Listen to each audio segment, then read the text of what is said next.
Bismillahirrahmanirrahim. Assalamualaikum warahmatullahi wabarakatuh. Bismillah walhamdulillah wassalatu wassalamu ala rasulillah wa mawalah wa ba'dah amma ba'dah. Alhamdulillahirabbil alamin. Allah Subhanahu wa taala memperkenankan kita semuanya duduk di majelis ini. Setidaknya kalau saya boleh tanya bahwa detik ini pula orang yang untuk duduk saja.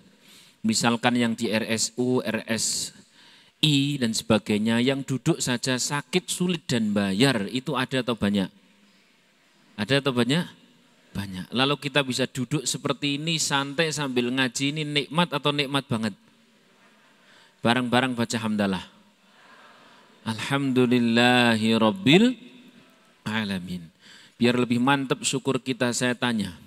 Detik ini pula orang yang di RSI, RSU, Karyadi dan sebagainya, yang untuk bernafas saja sakit, sulit dan bayar, itu ada atau banyak?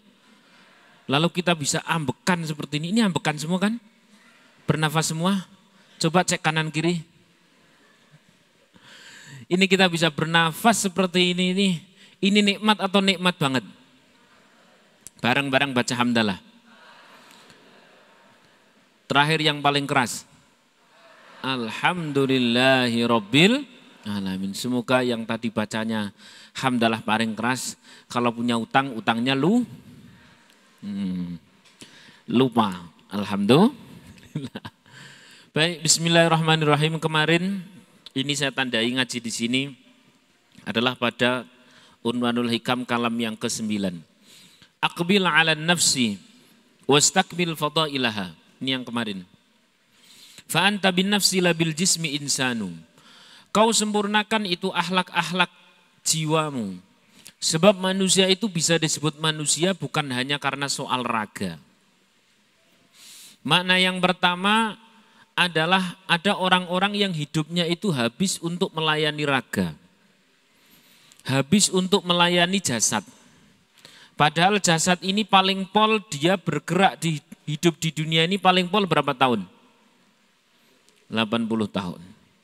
Tapi ruh yang dalam arti bukan nyawa, ruh itu artinya adalah bank amal soleh, bank data amal baik maupun amal buruk.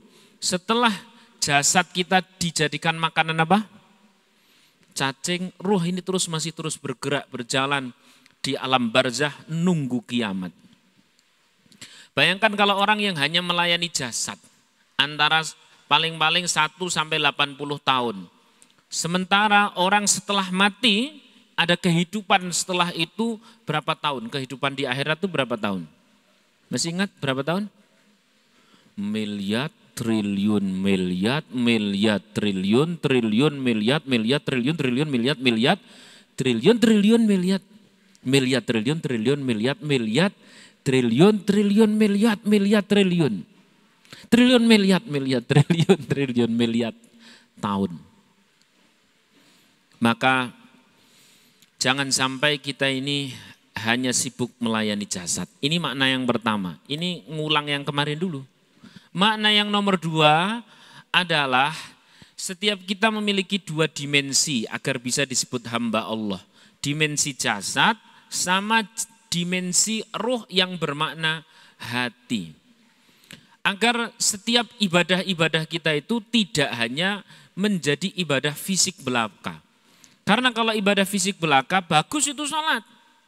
Sholat itu harus, wajib. Tapi kalau yang sholat hanya raga tok, ini kita bisa kalah dengan robot. Robot kon sujud, baterai ini diambil, telung dino sujud terus lebu. Betul atau tidak? Ini kalau bacaan Quran kita ini hanya dimensi dohir tok, bagus. Itu sudah nilai ibadah. Tapi nek hitung-hitungan cuma dohir tok, tidak ada keterlibatan hati orang baca Quran, bisa kalah dengan MP3 murotal. MP3 murotal sak dudukan langsung 70 juz iso. Betul atau tidak? Maka harus ada keterlibatan hati. Lah keterlibatan hati gimana wong saya ini tidak paham. Ada satu hadis disebutkan oleh Imam Suyuti di dalam kitabnya namanya Al-Itqan. pada saat beliau memberikan syuruhul hadis terkait hadis yang berbunyi, bacalah Al-Quran dengan menangis. Fa'ilam tabku, kalau kau tidak bisa menangis saat membaca Al-Quran, fatabaku, nangis-nangis ki. Kalau kata Gusmus, simple. Aku yang germoco Quran di sini tersinggung tok. Ini Quran bicara terkait orang-orang munafik kok koyo ini malah nyindir koyo mirip aku. Ini bahasa orang munafik di dalam Al-Quran gimana? Idza qamu kusala yura'unan nasa wa la yadhkurunallaha illa qalila. Orang munafik itu kalau sholat rodo aras-arasen, sholatnya karena untuk manusia, di dalam sholatnya itu tidak ingat Allah kecuali hanya sedikit. Saya tanya, sing nek sholat eling karo Gusti Allah cuman sedikit itu siapa? Orang lain atau diri kita? Maka nek maca Quran tersinggung. Untung kita ini ora paham, jadi ora tersinggung. Lah terus bagaimana kita mau mengamalkan hadis fa'ilam tabku fadabaku kalau kau tidak bisa menangis saat membaca Al-Quran, tangis-tangis ke. Maksudnya adalah tangisilah kebebalan kita. Tangisilah keparahan kita. Al-Quran ini kitab induk seluruh zaman. Al-Quran ini merekam setiap kejadian. Kejadian di azali diterangkan. Kejadian zaman Nabi Adam diterangkan. Nabi Musa diterangkan. Nabi Muhammad diterangkan. Orang akhir zaman diterangkan. Alam kubur diterangkan. Mizan diterangkan. Surga neraka diterangkan. Sampai bertemu dengan Allah Subhanahu wa Ta'ala diterangkan. Tiba-tiba bicara terkait masalah semut. Tiba-tiba bicara terkait antariksa. Tiba-tiba bicara terkait lautan yang kanan atau yang kiri itu satunya asin, satunya apa? Tawar. Al-Quran bicara tentang masalah kandungan. Sedemikian hebat Al-Quran, lalu dewe kok moco ndelunyur we. Nah, ndelunyur kita lo itu. Ndelunyurnya kita itu loh. Parahnya kita itu loh. Al-Quran sing semene hebate kok dewe urip ya ono ya kok orang ngerti. Ya Allah, aku tangisi kebodohanku. Cetra. Jadi nek ora iso nangis karena saking pahame, yo nangiso karena saking ora pahame. Cetra. Kita termasuk yang nangis karena saking pahame atau yang nangis karena saking ora pahame? Yang mana ini? Hah? Yang nangis karena saking orang paham. Tapi tangisilah. Saya itu kalau baca Quran, ya Allah, ini kitab luar biasa. Kok aku seorang ngerti ya Allah. Parahku yang tidak tahu ini ya Allah, tak tangisi. Nah kurang lebih begitu. Understand?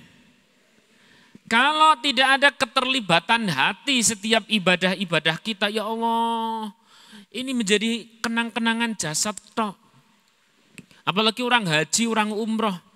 Ini kalau tidak ada historis bahwa yang namanya Safa Marwah itu diawali dulu oleh siapa? Siapa namanya? Siti Hajar. Sama siapa? Nabi siapa? Ismail. Safa Marwah itu penuh arti. Bayangkan kalau tidak ada keterlibatan hati, tidak ada pemahaman, tidak ada narasi, tidak ada sejarah. Iki wong kok ngalor ngidul ping 7 golek apa? Kalau jasad tok. Tapi untung syariat Islam itu bukan hanya syariat zahir tapi ada syariat batin. Sallallahu alaihi Nabi Muhammad. Apa meneh pas ngelempar jumroh. Itu kalau tidak ada historis, tidak ada ilmu, tidak ada pemahaman bahwa itu saatnya Nabi Ibrahim sedang melempar apa? Setan. Lalu kemudian orang hari ini hanya dijadikan sebagai aktivitas dohir tok itu melempar jumroh. Ki ono tembok dibalangi tok ngono dadi. Maka ayo dengan ngaji kitab Unwanul Hikam ini kita mulai menterlibatkan hati kita di setiap ibadah dohir-dohir kita. Mung saya tanya, biasanya kita sujud, kita doa, kita ibadah, ngerentes tekan hati biasanya pas seneng apa pas susah? Ndonga ngerentes tekan hati pas seneng apa pas susah? Susah, berarti susah penting napa mboten? Mari bareng-bareng kita berdoa semoga menjadi orang-orang yang Inna min ibadi. Kata hadis qudsi. Man la yasluhu imanuhu illa bil faqri. Orang yang imannya itu tidak akan semakin upgrade, takwanya itu tidak akan semakin naik illa bil faqri, kecuali dikasih susah. Saya khawatir kalau susah baru eling. Mau eling nunggu susah. Mau sujud sing tanek gitu nunggu masalah. Saya khawatir. Nanti dititeni karo malaikat nggo gawe langganan wong kae. Wong kae ki lho. Nek dong ming masjid dong metok. Kae lho wong kae sing kae. Orangnya hadir ndak? Nek ndonga nganti nangis nek dong pas ono masalah tok, nek ora ono masalah ora gelem ndonga. Wong kae, wong kae. Ada ndak orangnya? Ada atau tidak? Hadir orangnya. Depan apa belakang? Nanti jadi langganan susah. Maka ayo kita ini yang simpel-simpel saja. Jare ini Kanjeng Nabi perkara simpel sekedar minum saja orang mau bersyukur dadi eling maring Gusti Allah iso dadi wali loh. Kita bisa coba dengan baca Bismillahirrahmanirrahim. Ya Allah nikmati kopi ki ya Allah. Alhamdulillah. Jadi eling meresep tentang sampai hati kepada Allah tidak harus nunggu susah. Pas ngopi pun eling. Sepakat? Setuju? Alhamdulillah. Baik. Itu ngaji kemarin. Itu apa? Ngaji kemarin. Ini kita mulai yang hari ini nih. Ini kita mulai. Itu kan kemarin. Sekarang yang hari ini. Bismillahirrahmanirrahim. Qala al-mu'allif rahimahullah ta'ala wa nafa'ana bihi wa bi'ulumihi wa bi'asrari fid dharaini amin. Jadi ingat ya, manusia itu punya dua dimensi. Dulu kita ini hanya setetes air yang menjijikkan, betul? Ini semuanya kan berawal dari situ. Terus kemudian menjadi segumpal apa? Darah. Habis itu menjadi segumpal daging. Habis itu dari segumpal daging itu dibentuk, ditiupkan kepadanya apa? Roh. Betul kan? Habis itu lahir. Semua seperti itu? Lahir toh semuanya? Apa ada yang hasil downloadan? Atau mungkin hasil print-printan ini yang ada di sini? Tidak ada ya? Semua kita lahir. Dari dua dimensi. Jasad yang ditiupkan kepadanya apa tadi? Ruh. Maka kalau jasad itu dirumati, dikasih gizi, bernama makanan-makanan gizi-gizi jasadiah, rohani pun sama. Kemarin masih ingat ya, kalau ada orang dia itu saking mumetin, duwe perkara, duwe masalah sampai bunuh diri. Sampai bahkan ada yang gila. Nggih. Itu saya tanya berarti masalah orang tersebut sudah di luar kemampuannya atau masih di dalam kemampuan? Ini kemarin loh ngaji wingi banget. Di dalam atau di luar? Di dalam atau di luar? Kok iso sampai bunuh diri piye? Nah, atau lali. Dalam atau luar? Luar dalam. Ya, kemarin itu jawabannya persis seperti supir siapa? Supir truk. Itu punya truk, ya.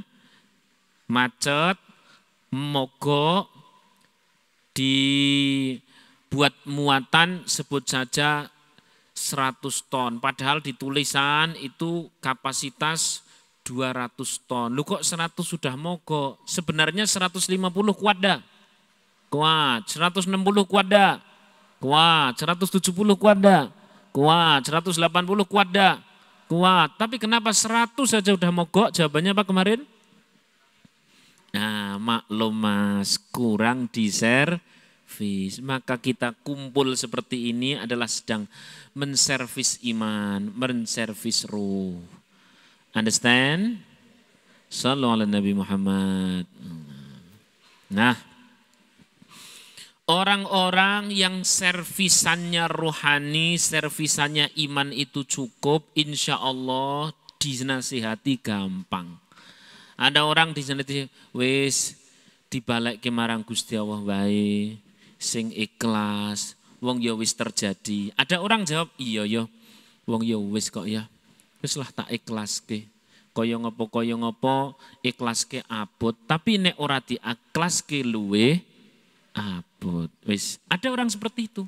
Tapi ada orang wis to sing ikhlas. Ikhlas apa? Kowe ora ngrasake. Panganan apa kuwi mau ikhlas ngono. Muntah. Kenapa muntah? Karena gizi rohani terlampau lapar. Dia dehidrasi iman. Kenapa tadi?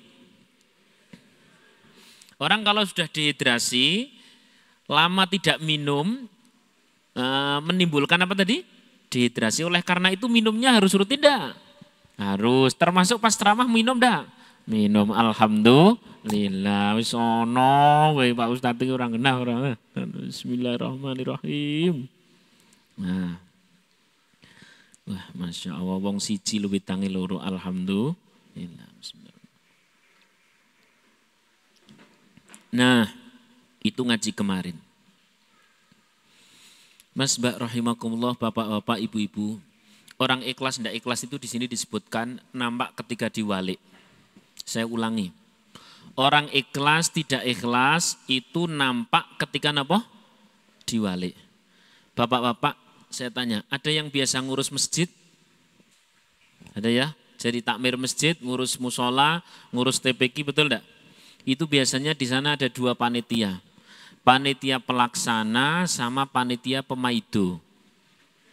Betul? Dan yang paling banyak panitia apa? Nah, ibu-ibu juga ngurus majelis taklim sama toh? Ada panitia pelaksana, ada panitia pemaido. Sing paling rame panitia pemaido. Alhamdulillah. Lah kita ini ikhlas ngurus agamanya Gusti Allah melalui majelis taklim, melalui pondok, melalui masjid, melalui musola. Nampak ikhlas atau tidak ikhlas itu nek dong pasti paido. Nek dong pasti paido kok ya Allah. Jenengan kok ngendikan wis lah ora apa-apa. Gusti Allah mboten insyaallah ikhlas. Mong ora kudu digawe update status. Nek nggo gawe update status Gusti Allah mboten saring ngetok-ngeteki wong mumet. Biasa saja, biasa saja. Nah, kali ini saya akan membicarakan terkait orang itu rohaninya sehat, tidak sehat itu biasanya ketika dipicu atau ketika diwalik kejadiannya. Ketika kondisinya itu diwalik. Ketika kondisinya itu tidak sesuai ekspektasi. Ketika dirinya itu rasa hati teraniaya. Orang tersebut kok kembali kepada Allah, ini insya Allah hatinya sehat. Ini rohaninya penuh gizi. Tapi kok kemudian dia marah atau minal mutungin. Minal apa? Mutungin, nah ini kurang sehat. Saya bacakan ya. Bismillahirrahmanirrahim. Wa in asa'a musi'un. Bila datang hal-hal yang kurang mengenakkanmu. Entah itu dari kejadian atau seseorang. Entah itu dari suami, istri, ataupun tetangga. Apa ada contoh untuk masalah istri? Ada. Saat sampean Pak, Masya Allah, wis tenanan-tenanan, golek rezeki, sampai direwangi melek, sampai direwangi mangkat isu, balik, sore, ya Allah, polan tekan ngomah, dilalahin untuk duit 20.000 tok. Di rumah itu orang istri merengut atau alhamdulillah gitu Pak? Alhamdulillah atau merengut? Nah, merengut atau alhamdulillah? Saya yakin, jelas ini istri solihah semua. Jadi alhamdulillah merengut. Lah kok jenengan tetap tenang, ya tetap tenang.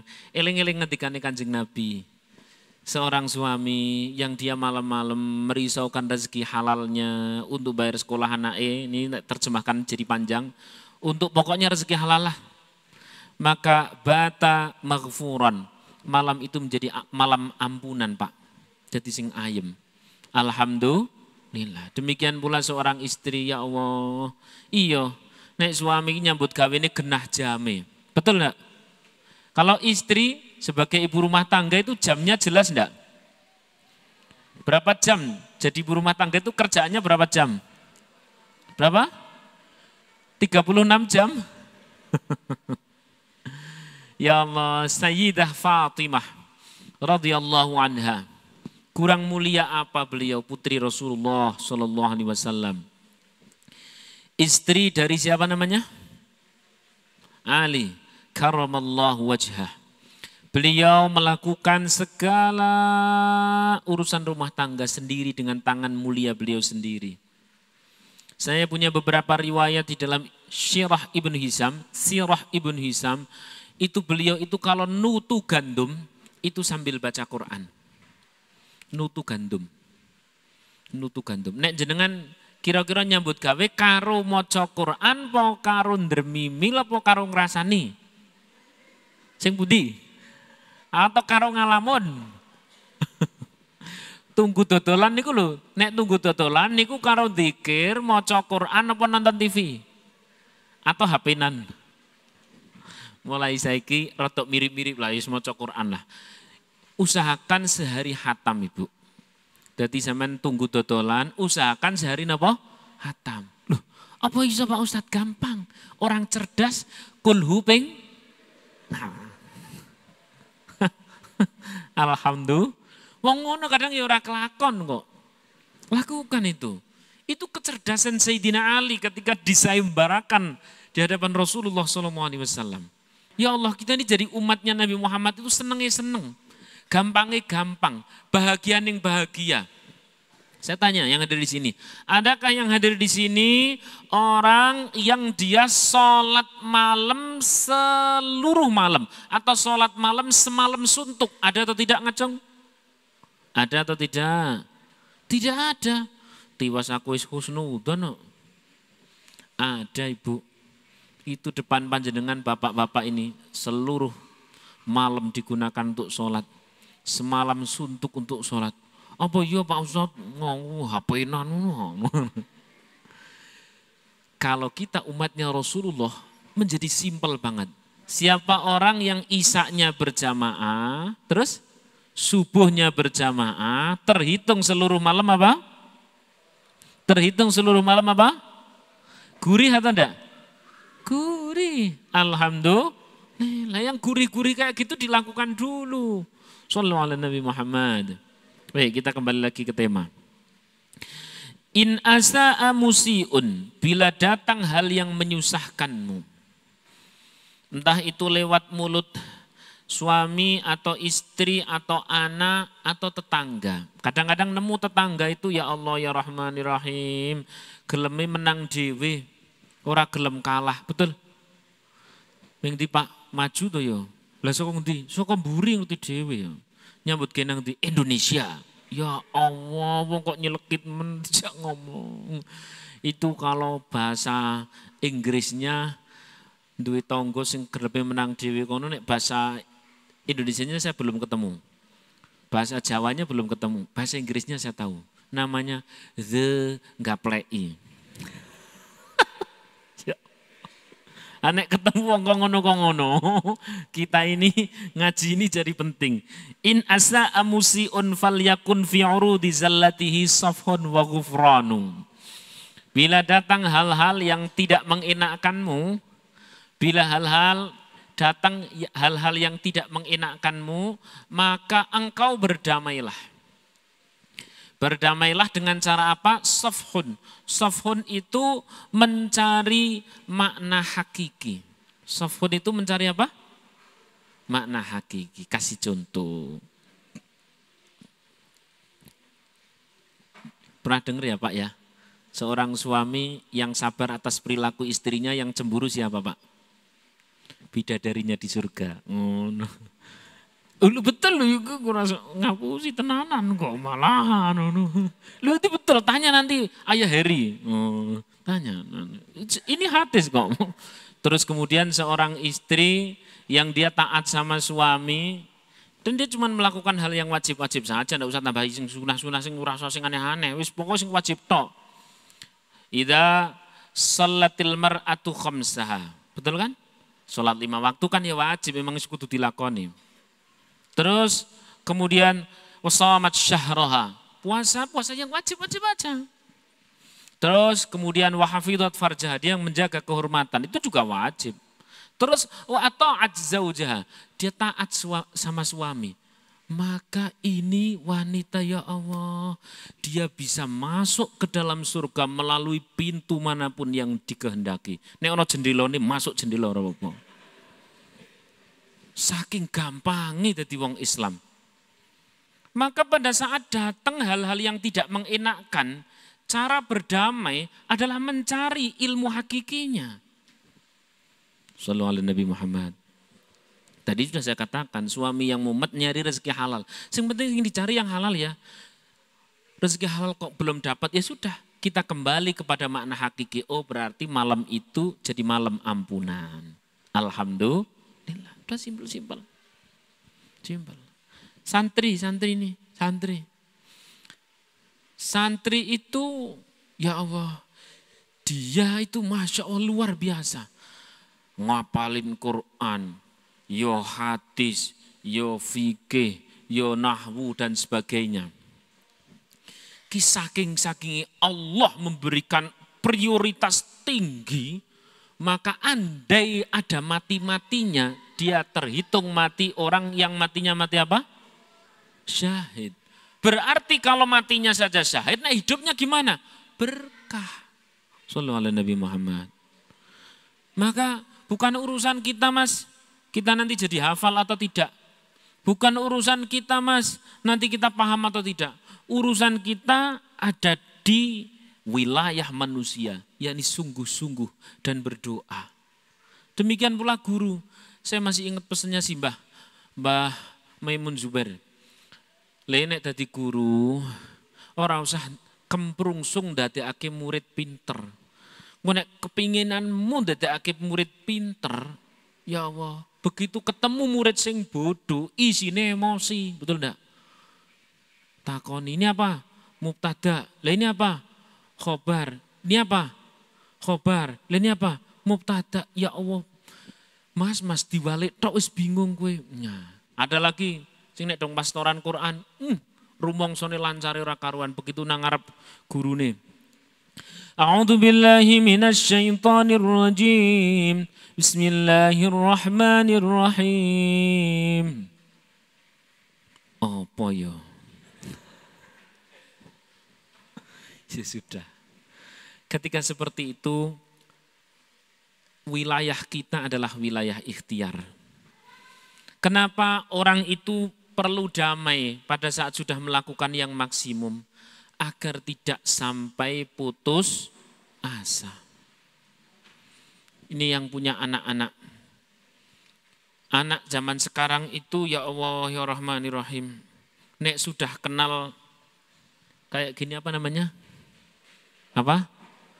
Setan gepeng. Apa namanya? Setan gepeng. Ini orang mondok ya Allah, jangan nyusake wong tua. Kalau sudah pegang setan gepeng disuruh sholat itu langsung berangkat sholat atau nanti dulu? Ojo kok anak, wong biyunge ya padha kok. Ya Allah. Maka tugas kita ada di level melakukan yang terbaik. Kemudian bila datang hal yang tidak mengenakkan, falyakun fi urudi safhun wa ghufranu. Yang kau lakukan adalah engkau berdamai dengan cara mencari hikmah. Dengan cara mencari hal hakiki di situ. Nah, saya tanya sama panjenengan semuanya. Ada ndak yang orang itu sulit move on? Move on ini bahasa apa? Cara bapak ibu paham ora kuwi?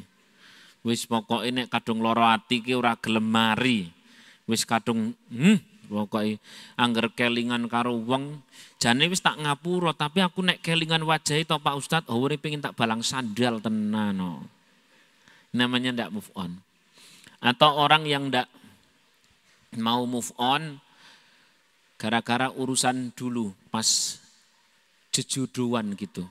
Ada orang yang dia bisa paham, oh aku kembian ora sido karo kae, enggak jadi sama itu ternyata banyak hikmahnya ya. Alhamdulillah. Mau ngaring muni alhamdulillah ngenteni 10 tahun. Ono move on 10 tahun no. Ada orang kejadian sekarang, nemu hikmah, ada yang 3 hari langsung ketemu.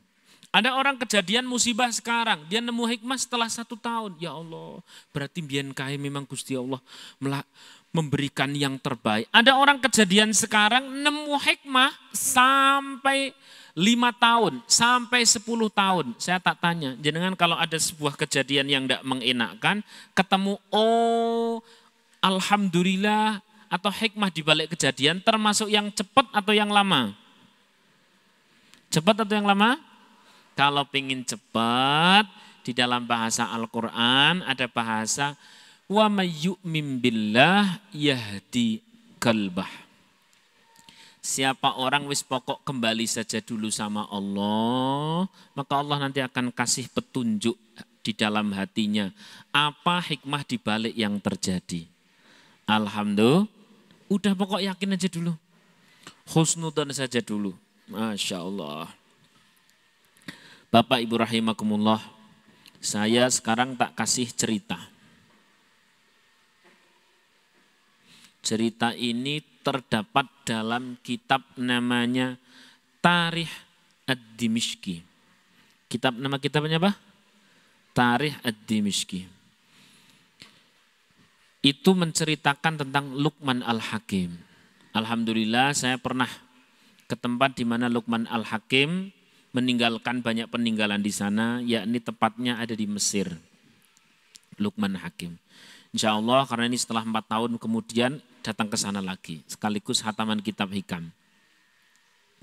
Di dalam Tarikh Dimishki itu, satu ketika Luqman berkata kepada anaknya, "Nak,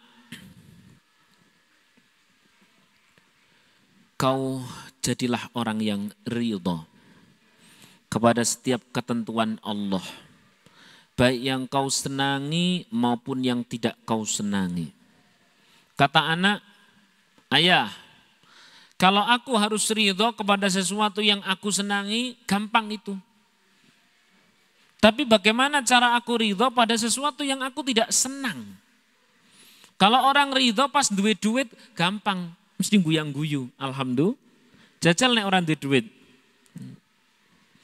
Kalau orang dagang kemudian laris, dia gampang untuk ridho kepada ketentuan Allah. Tapi kalau orang dagang bukan hanya laris, bukan hanya tidak laris, tapi ketipu, piye carane ridho?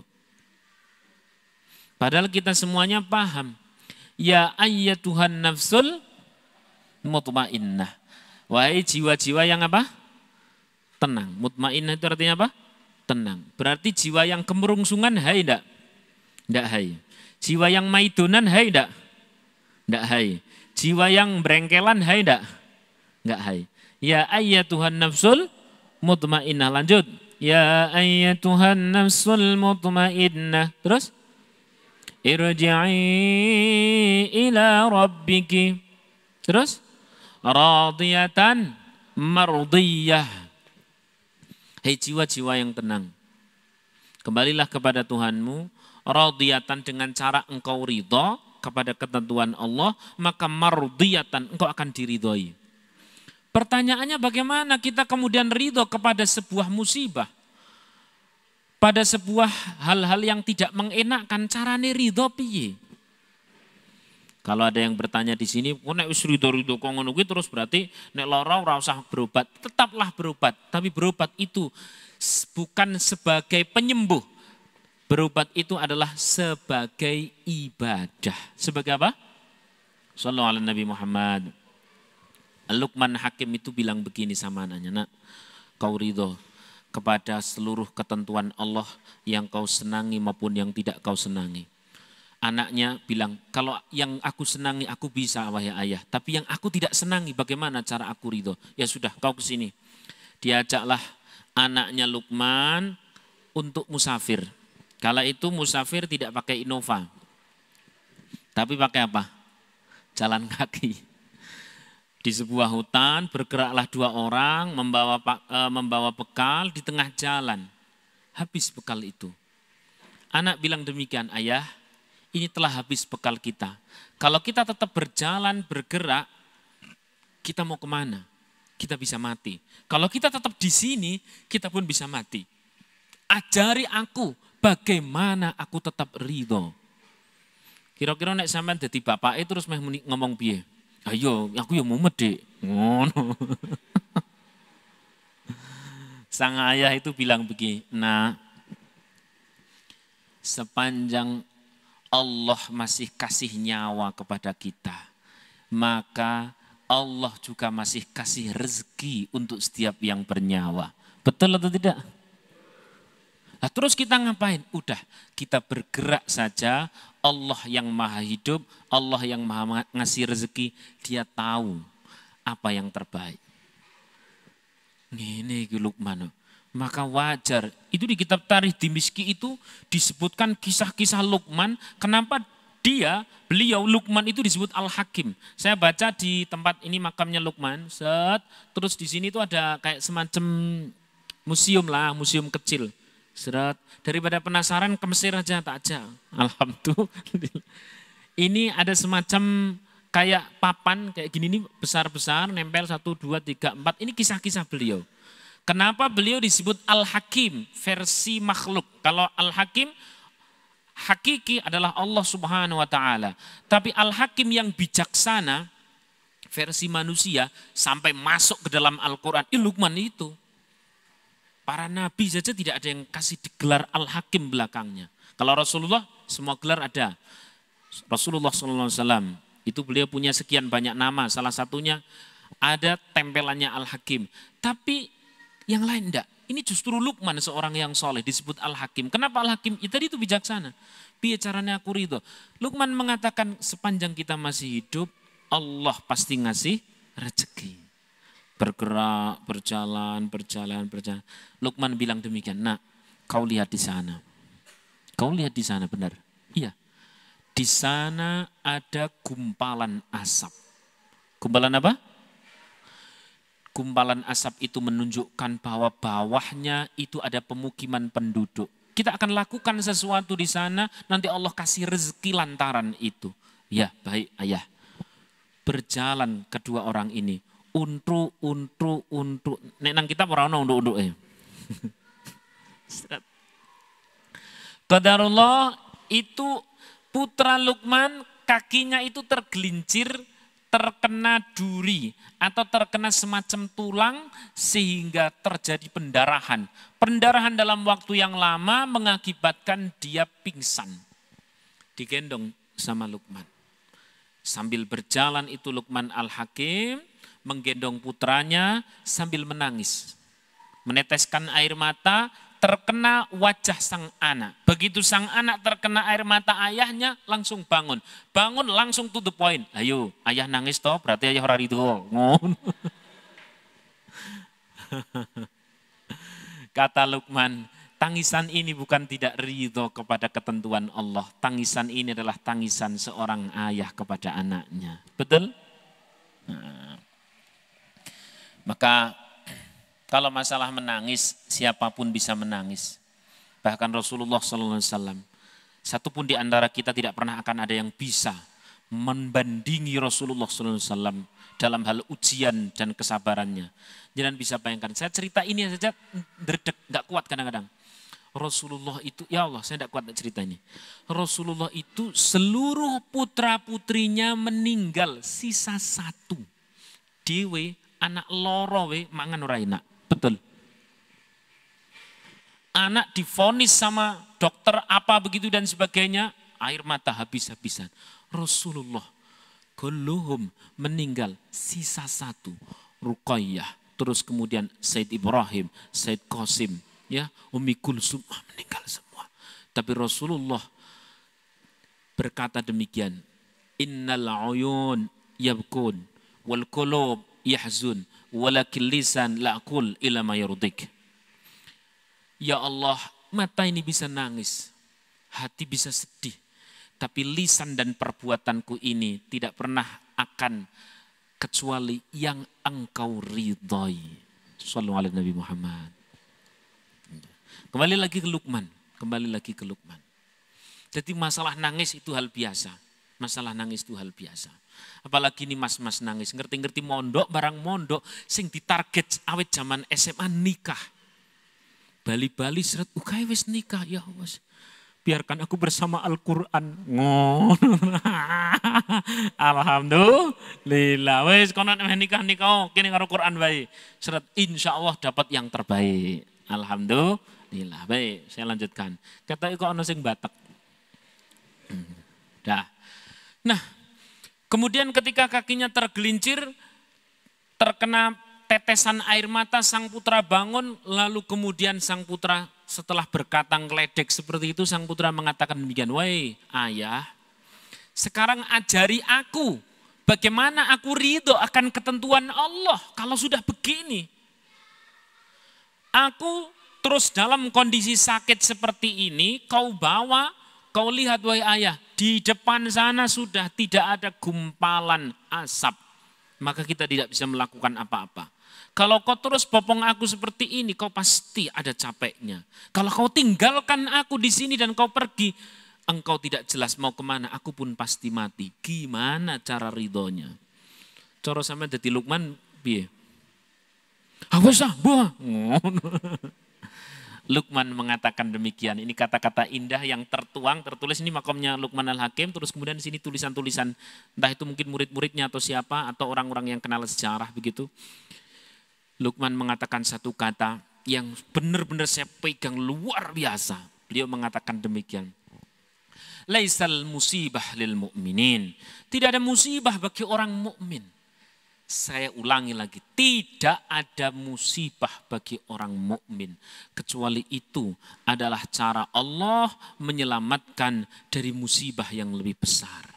Sekali lagi saya ulang, tidak ada musibah bagi orang mukmin kecuali itu cara Allah menyelamatkan dari musibah yang apa? Benar. Datang seorang pria yang gagah berkuda mendekat. Dudak menggunakan kuda. Makin dekat. Hilang rupanya, tapi jelas suaranya. Luqman adalah orang yang saleh, diberikan prioritas oleh Allah Subhanahu wa taala. Ditanya sama pria yang berkuda, "Assalamualaikum." "Waalaikumsalam." "Apakah kau Luqman?" "Betul." "Apakah kau yang dikenal Al-Hakim?" Kata orang begitu. Luqman jawab, suara yang tanpa rupa tadi itu. Kemudian Luqman mengatakan demikian. "Iya, betul itu kata orang, aku disebut Al-Hakim." Kata pria yang berkuda yang hanya tersisa suaranya itu, dia mengatakan demikian. "Bukan hanya kata orang, wahai Luqman, kalau ini disebut Al-Hakim. Engkau disebut Al-Hakim, juga di langit kau dikenal dengan Al-Hakim. Karena engkau terlampau tinggi husnudonmu kepada Allah. Maka yang kagum bukan hanya penduduk bumi, penduduk langit pun kagum." Sallallahu alaihi Nabi Muhammad. Ini kok jadi minal doplongin. Kemudian Luqman bertanya lagi, "Lalu kau siapa?" "Aku adalah malaikat." Biasa ya Pak, Bu, kalau malaikat sejak zaman dahulu itu kalau mau mendatangi seseorang sejak zaman Rasulullah atau sebelum Rasulullah pasti berwajah seorang pria yang gagah. Betul kan? Rasulullah kalau didatangi malaikat Jibril berupa apa? Pria yang gagah ora ono, terus kemudian malaikat kok mrimbo-mrimbo dadi wong wedok ayu. Ora ono, malah sampean curiga, sapa iki? Ngono. Saya adalah malaikat. Ya, saya adalah malaikat yang Allah kirimkan untuk menghancurkan pemukiman yang ada di depan engkau sana itu. Karena terlalu banyak maksiat itu pemukiman. Dan saya adalah malaikat yang Allah kirimkan untuk melukai putramu yang andai putramu tidak terluka, terkena duri, maka perjalanan kalian berdua akan lancar sehingga akan turut hancur bersama kaum di depan. Understand? Maka tidak ada musibah bagi orang mukmin kecuali apa? Itu cara Allah. Gimana? Menyelamatkan musibah yang lebih besar. Alhamdulillah. Insya Allah.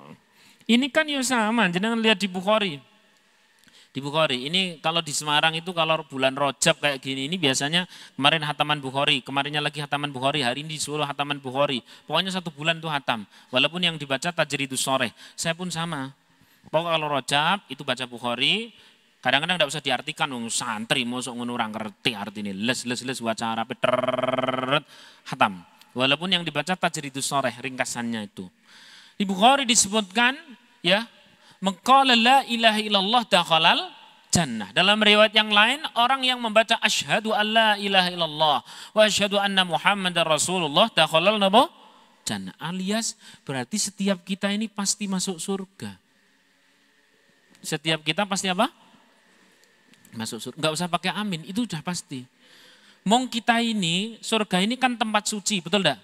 Kalau surga tempat suci, mau masuk ke tempat suci padahal kita ini punya dosa atau banyak dosa? Saya tanya, kita punya dosa atau banyak dosa? Mau masuk ke tempat suci dan itu sudah di akhirat, kita diapakan dulu biasanya? Diapakan dulu mau masuk ke surga yang suci, padahal kita punya kotoran dosa, diapakan? Betul, di laundry dulu. Di mana laundrynya?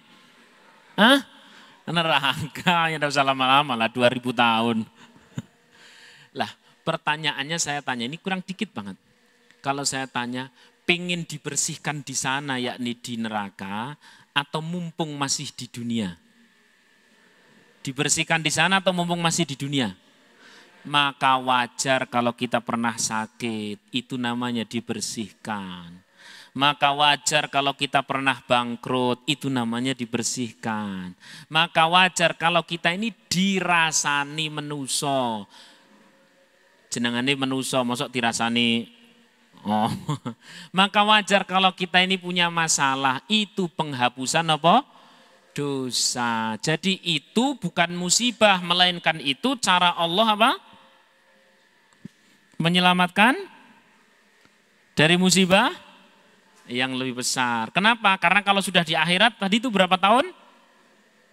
Miliar triliun tahun. Maka wajar sakit gigi 3 hari. Dirasani koncos paling krosoni kongono kail. Ini jenengane we menuso yang duwe masalah. Kalau orang diliputi masalah itu perkara biasa namanya manusia. Kalau diliputi wijen, jenengannya apa? Ya, kita ini manusia atau unde-unde? Ya wis wajar biasa, itu lagi dikurang itu sone. Bukan musibah, tapi itu cara Allah yang keras. Habis ini penutup, itu cara Allah menyelamatkan apa? Yang lebih besar. Kalau pengen itu deritanya tidak terlalu lama, yang separuh dibayar pakai taubat, yang separuh dibayar pakai istighfar, separuh itu bayar pakai sedekah. Jadi kalau kita punya target bersihkan dosa selama 30 hari, yang separuh 30 hari dibikin sakit nih misalkan, 30 hari dibikin puyeng nih misalkan, 30 hari dibikin derita ini. Kenapa? Karena itu adalah proses penghapusan dosa, maka banyak-banyak istighfar, banyak-banyak sedekah. Ya, banyak-banyak bertobat. Kalau sudah banyak bertobat, banyak sedekah, nanti yang separuh dibayar pakai tobat, maka deritanya tinggal berapa hari? Tinggal berapa? 15 harinan. Cepatlah prosesnya. Alhamdulillah. Sallu ala Nabi Muhammad. Sallu ala Nabi Muhammad. Sallu ala Nabi Muhammad. Demikian yang dapat saya sampaikan. Semoga bermanfaat. Amin Allahumma. Amin. Kita hari ini sudah kisah siapa tadi? Nanti dicatat. Syukur itu ibu-ibu yang muda boleh itu buat update status. Tidak ada musibah bagi siapa? Orang mukmin, khusus orang mukmin. Kalau orang kafir tidak.